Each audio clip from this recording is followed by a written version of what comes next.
I just realizing that the universe to say that a single being created the universe. Good question. It's like lots of people don't realize what distance is a light year. So let me explain this from an Islamic perspective, right? Okay.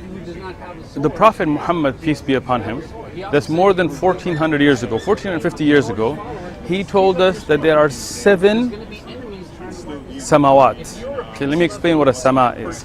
Like skies.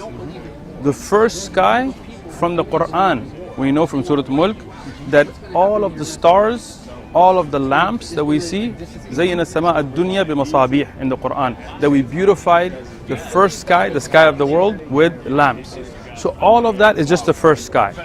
The Prophet Muhammad told us, peace be upon him, that the first sky compared to the second sky is like a small ring in a huge desert. Now imagine what you're saying, what science is telling us today about the vastness of the universe. It was explained by the Prophet Muhammad, peace be upon him, without having any telescopes or scientific knowledge.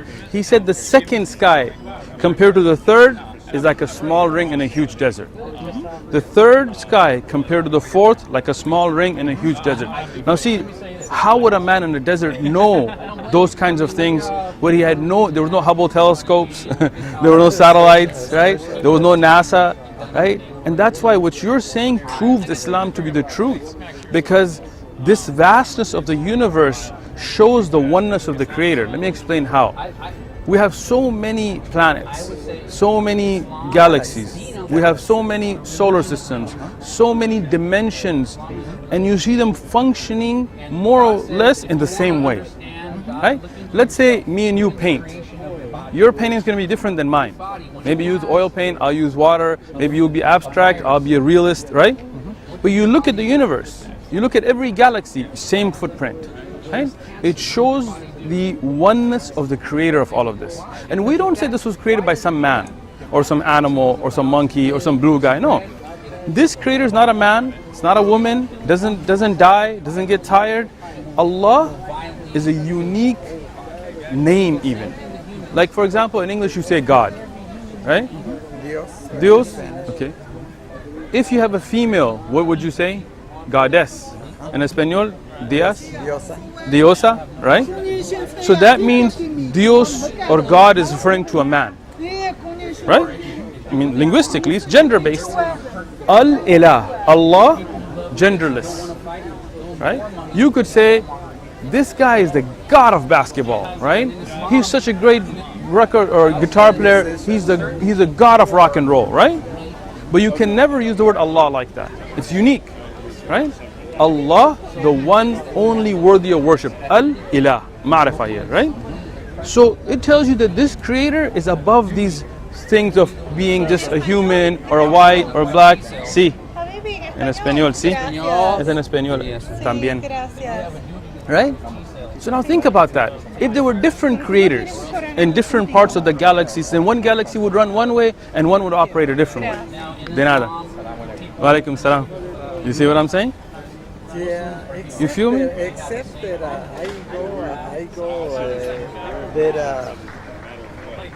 what was the need for such a being to be there? Because what was before him? Because sure. So Allah tells us that answer in the Quran, right?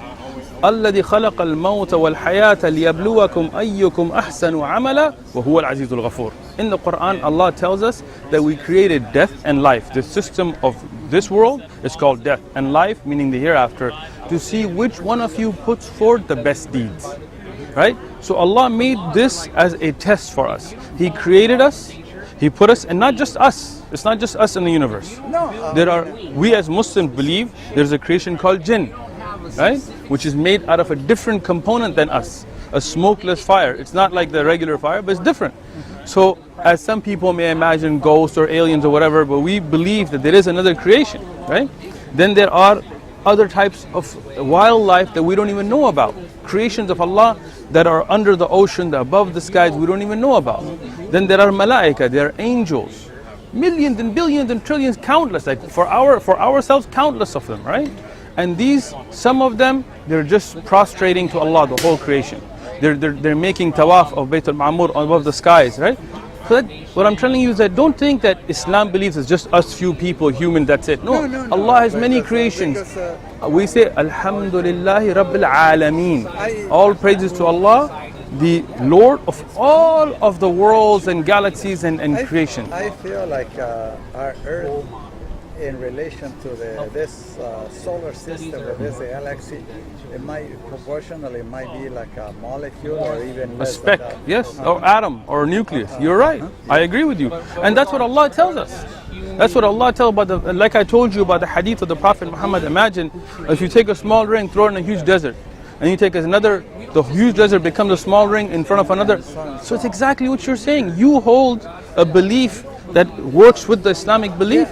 Like the Bible tells us the earth is young, right? Around 10,000 something years. You know that doesn't make sense. Scientifically it doesn't make sense. Carbon dating shows the earth is older than that. But that's not what the Quran tells us.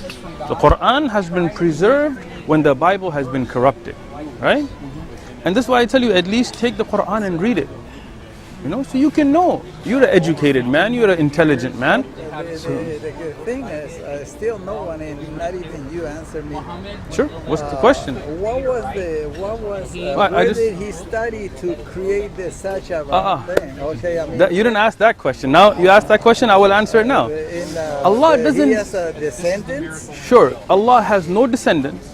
Allah has no beginning, and Allah has no end. Let me explain. You asked a question, now let me answer. Okay. When you say where did he study, you are assuming a human trait where humans need to learn something to progress, right? I'll give you an example. Now, open your mind. You got to pay attention to this, okay? Have you ever seen a puppeteer, right? So the puppet has strings, right? When the puppeteer moves, the puppet moves, right? Or wrong? Right, okay. So now when the puppet is moving, you can go back to where the puppeteer is and say, where are your strings? You see what I'm saying? You see what I'm saying? The puppeteer doesn't have strings because the rules that govern the puppeteer, pay attention, is different from the puppet. We as humans, we don't know. That's what the Quran tells us, that Allah taught us the names of things, right? The angels didn't even know, right? Allah taught us. As we learned, then we go, Allah is all-knowing. Allah knows everything. Nothing increases in His. Huwa alim, yani He is the one who knows everything. Samiul Alim in the Quran, He hears everything, He knows everything. Allah is a greater creation than that. He is not a creation, He is a creator. Allah is not a creation, He is the Khaliq, He is the creator. The rules that govern Allah are not the rules that govern us. So Allah didn't need to learn. Allah knows everything. Allah teaches us. There's your answer. I have an easier answer. Go ahead. I have no clue. That's not an answer though. Here, come here. Take this with you. Okay, you read the book. That's his answer. Have no